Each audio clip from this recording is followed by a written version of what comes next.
What's up, everyone? It's Saturday, January 20th. That means this is your weekly mixtape and your weekend review. Unlike the last few weeks, news picked up a little bit over the last week. As of 12:01 this morning, our government is officially shut down. So the Senate was unable to come to an agreement on terms. The vote for the bill to keep us funded for another month was shot down at a vote of 50 to 49, well short of the 60 votes needed to pass a bill to give us funding for another month for government to work through the budget.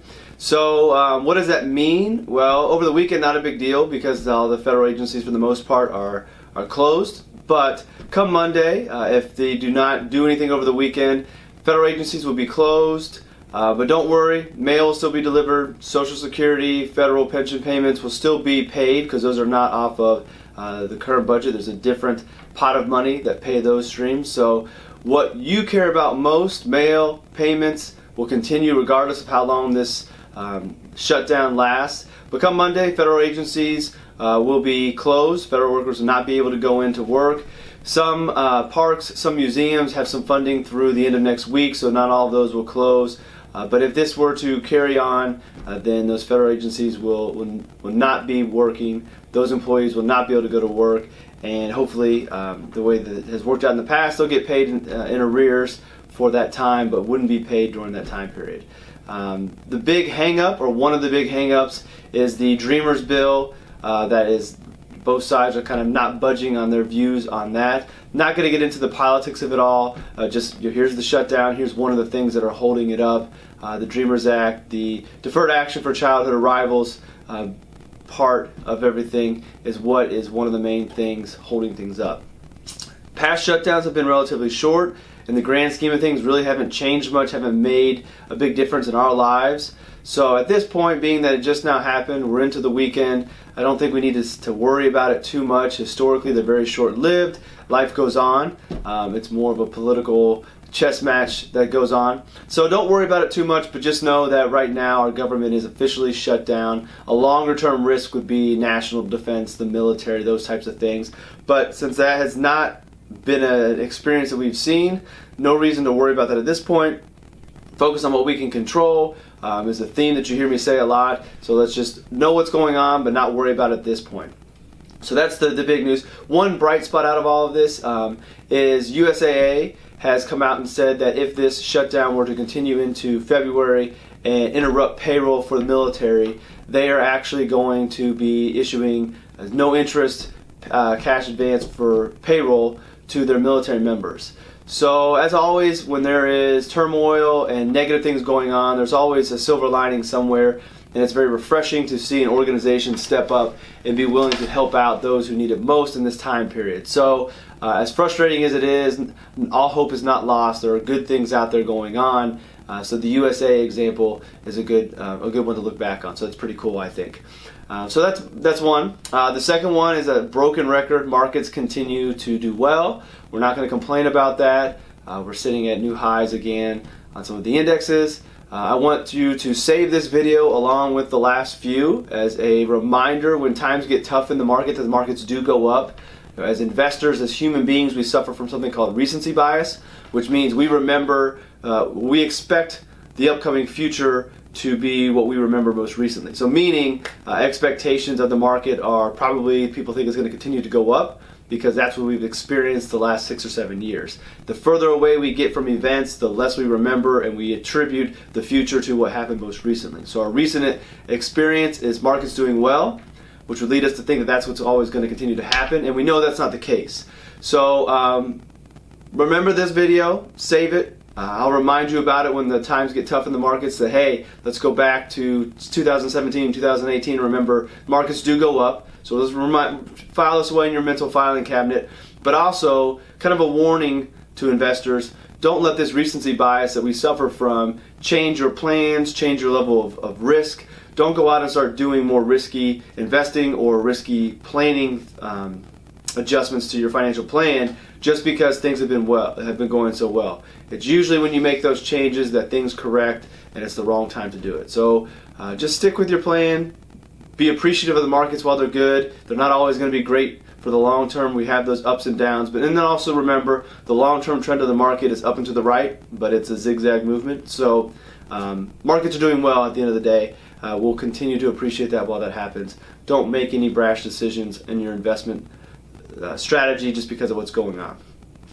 A little business side note, not anything that I think is going to impact any of us directly on an individual level, but GE, one of the blue chip stocks, until recent times considered a very a great American company, is considering breaking itself off up into pieces because financially it's struggling.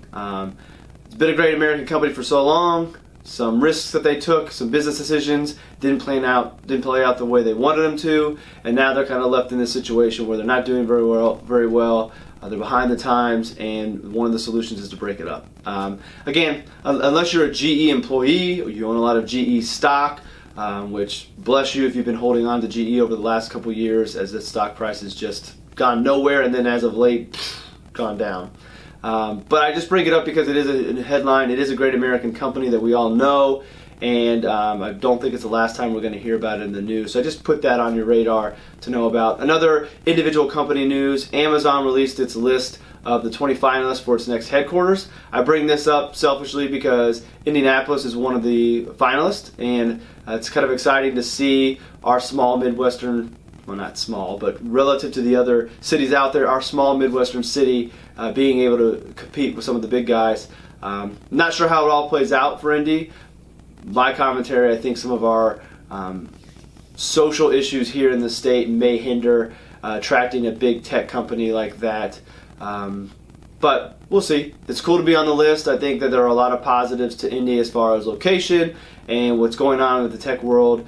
The talent that we have here. Cost of living is a huge advantage for Indianapolis, so we'll see what happens, but it's cool to be on there. So go out and check and see if your city's on the list. You may or may not care, but that's another big thing that came out this week that is news in the business world, but also news locally here in Indianapolis. And then finally, our favorite subject, cryptocurrency, showed you why you need to know what you own this week. A very volatile week in cryptocurrency. Bitcoin went below 10,000. Bounce back up. I think it's above 12,000 now. But nonetheless, some big scary falls in a very short amount of time. But what also was exposed was the difference between cryptocurrencies, more like the Bitcoin, Litecoin, and the Ether, and some of the tokens that are out there that I think some people believe are cryptocurrencies when they are a different animal. An example of this is one called BitConnect. And it was down nearly 90% in one day. Let me check my notes. So the high was $330, a BitConnect coin. I don't know what they call it. I don't spend much time researching this one. And it went down to a low of $5.92. It settled back up around 28, but there was a 90% fall in this token. And I'm somewhat familiar with the company, what it is, but the reason I bring this out is going back to something I say a lot and write about a lot, is know what you own. A lot of people got into this BitConnect because of the way it paid out interest and how well it was doing, not understanding that it's not a true currency, if any of these are true currencies, but it's not a real currency. It's a token. The only value is on the BitConnect system, and a 90% drop in a single day. So I bring this up because cryptocurrency across the asset class showed why it is not a short-term investment to be made, how volatile it is, to make sure you understand the risks of it all, and then also to understand the risk of what it is that you're investing in. So cryptocurrency is not going to be going anywhere. I wish we were spending less time on it, more time on other areas, but it is a topic of discussion, and I just wanted to bring this up of how volatile it can be, and this week just showed us the type of risk tolerance you need to have if you're going to be investing in this space. And finally, it wouldn't be a mixtape if I didn't have some music news for you. Drizzy Drake dropped a couple songs last night. I listened to them multiple times this morning on the ride into the office, and then as I was preparing for this video. Don't love them, don't hate them, but if you're a Drake fan, he's got 2 new singles out.